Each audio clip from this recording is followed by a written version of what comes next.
আমাদের ব্যারিস্টার আরমান ভাইকে শুধু কারারুদ্ধই করেনি, তারা দীর্ঘ 8টি বছর গুম করে তারা ভেবেছিল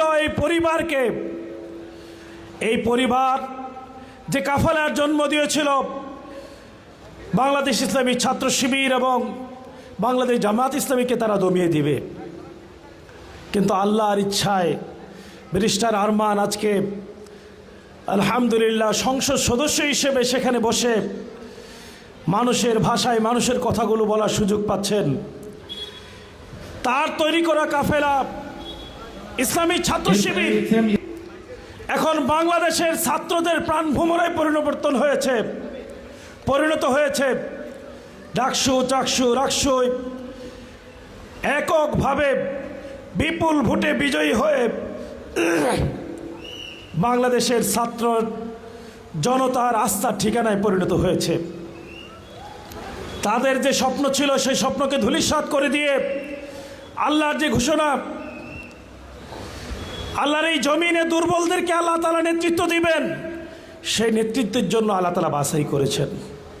সম্মানিত ভাইরা আমার, আমরা হিম্মত করে বলতে পারি, আমরা সাহস করে বলতে পারি, আমরা আত্মবিশ্বাসের সাথে বলতে পারি, আল্লাহ এই দুর্বলদেরকে যেভাবে বাছাই করে করে এই জমিনের দায়িত্ব আমাদের জন্য পছন্দ করছেন, আমরা যদি ঈমানের উপর, আমরা যদি তাদের দেখানো পথে, তাদের দেখানো রাস্তায় চলতে পারি, আল্লাহ এবং তার রাসূলের অনুসরণ করতে পারি, হিম্মত এবং সাহসিকতার সাথে ময়দানে ভূমিকা পালন করতে পারি, আল্লাহ তাআলা এই গাজীপুরের মাটিকেও ঈমানের জন্য, ঈমানদারের জন্য কবুল করবেন ইনশাআল্লাহ। সংগ্রামী কর্মী ভাইরা, আমাদের প্রিয় কাফেলা দীর্ঘ লড়াই সংগ্রামের উপর দাঁড়িয়ে আমরা এই জায়গায় এসে উপনীত হয়েছি। আল্লাহ আমাদেরকে সুযোগ দিয়েছেন। এখন আমরা সংসদে যাচ্ছি। সংসদের চেয়ারগুলোতে যখন বসি, অতীতে যারা সংসদ সদস্য ছিলেন, বিশেষ করে সাতক্ষীরার গণমানুষের নেতা গাজী নজরুল ইসলাম, চট্টগ্রাম 15 আসনের সংগ্রামী জননেতা শাহজাহান চৌধুরী, তারা খুব আবেগঘনভাবে সংসদের চেয়ারগুলো দেখিয়ে চোখের পানি দিয়ে ছেড়ে দিয়ে বলেন, তোমরা আজকে যেই চেয়ারগুলোতে বসছ, যেই চেয়ারগুলোতে বসে গণমানুষের কথা বলার জন্যে তোমাদেরকে জনগণ দায়িত্ব দিয়েছে, এই চেয়ারগুলোতে বসতেন এক সময় এই সংসদের প্রাণভোমরা আল্লামা দেলোয়ার হোসেন সাঈদী। এই সংসদের তীর্যক ভাষায় সরকারি দলকে সমালোচনা করে সংশোধনের সুযোগ করে দিতেন। এই সংসদের প্রাণের স্পন্দন বাংলাদেশ জামাত ইসলামী সম্মানিত আমির মাওলানা মতিউর রহমান নিজামী। সুতরাং তোমাদের দায়িত্ব হলো তাদের শূন্যতাগুলো পূরণ করার জন্যে গণমানুষের ভাষায়, গণমানুষের জন্যে তোমরা কথা বলবে। সম্মানিত ভাইরা আমার, একে একে আমরা চড়াই উতরাই পেরিয়ে 11 জন ভাইকে শাহাদাতের মধ্য দিয়ে তাদেরকে দীর্ঘদিন কারারুদ্ধ করে তাদের পরিবারগুলোকে নির্মম নির্যাতন করে তাদের পরিবারের সদস্যদেরকে নানাভাবে নির্যাতনের দিকে ঠেলে দিয়ে আমাদেরকে দমিয়ে রাখার চেষ্টা করা হয়েছিল। কিন্তু আল্লাহর স্পষ্ট ঘোষণা হলো, অনুরিদু আন নামুন্নু আলাল্লাযীনা ইসতুদঈফু ফিল আরদ। যারা আজকে দুর্বল তাদের জন্য আল্লাহ বলছেন, আমার ইচ্ছা হলো নাজআলাহুম আইম্মাতাও ওয়া নাজআলুহুমুল ওয়ারিসিন ওয়া নুমকিনা লাহুম ফিল আরদ।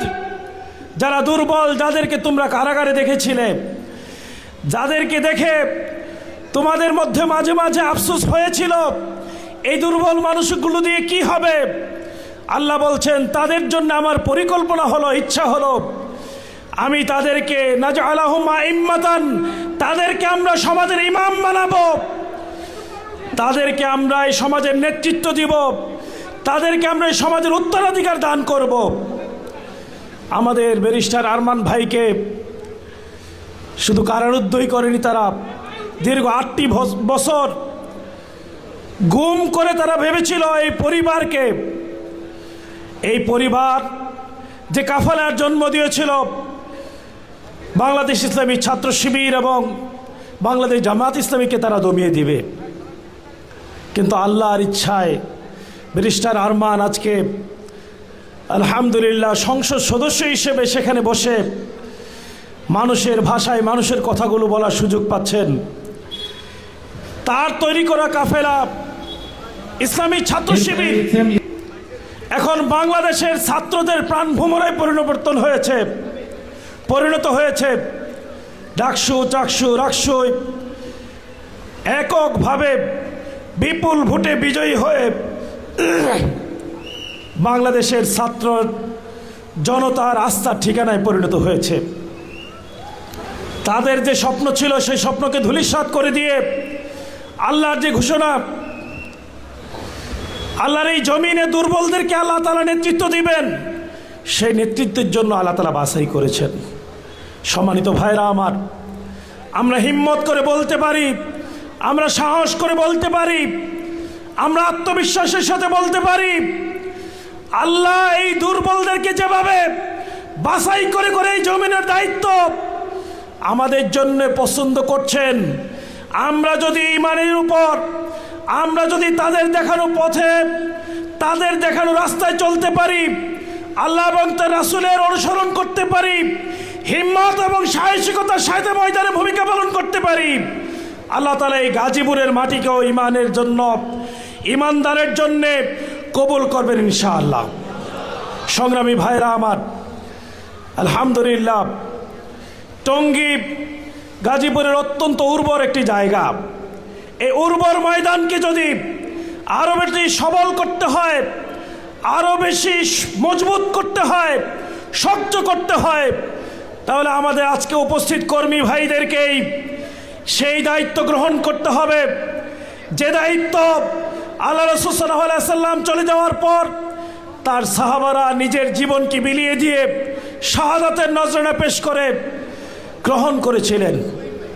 আমাদের মধ্যে যে উজ্জ্বলতম তারকা, stars of the Islamic sky, ইসলামী আকাশের যে তারকাগুলো চলে গিয়েছেন, এই টঙ্গী থেকে আগামী দিনে সেই তারকাগুলোকে তৈরি করতে হবে, যেই তারকারা বাংলাদেশকে নেতৃত্ব দেবে ইনশাআল্লাহ।